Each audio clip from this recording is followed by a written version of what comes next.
horta maanta waa maalintii dhalinyarada saan isleeyahay fursadan maalin walba dadka ma soo mari doonto waxaan rabaa inaan horta cadeeyo marka ugu horeysa fursadan uu madaxweyne Cabdicasiis dhalinyarada reer Koonfur Galbeed uu siiyay inaysan mar dambe iyo horena aysan u soo marin mar dambena aysan soo mareen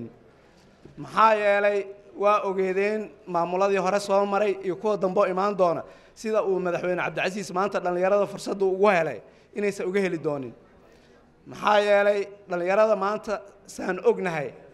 golaheena wasiirada iyo baarlamaanka iyo ururada dhalinyarada kulligood waxa mas'uul ka ah dad dhalinyaro ah oo karti leh marka fursadahaas uu madaxweynaha maanta noo sameeyay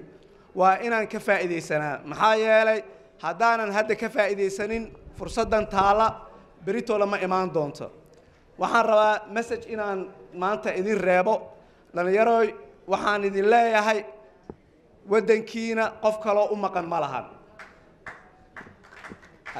haddaad sugaysaan qof kale inuu idin imaado oo dhulkiina iyo dalkiina idin dhiso qof aan idinka ahayn oo u jooga ma lahan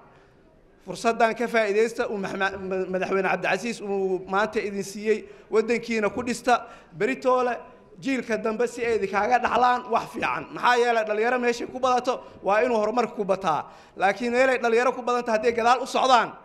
waxaan isleeyahay waa meesha ugu xumeed oo lagu qasaaray yaan la luminin fursadan uu madaxweyne Cabdicasiis dhalinyarada u sameeyay hadduu ilaahay idmo waa inaan dadaalnaa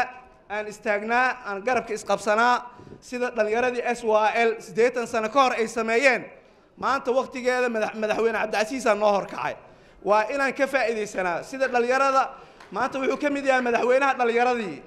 waa qayb ka mid ah dhalinyaradii waa dhalinyaradu horsocod u yahay waa inaan daba istaagnaa aan wadankeena horumarina hadduu ilaahay. Wassalaamu calaykum waraxmatullaahi wabarakaatuh.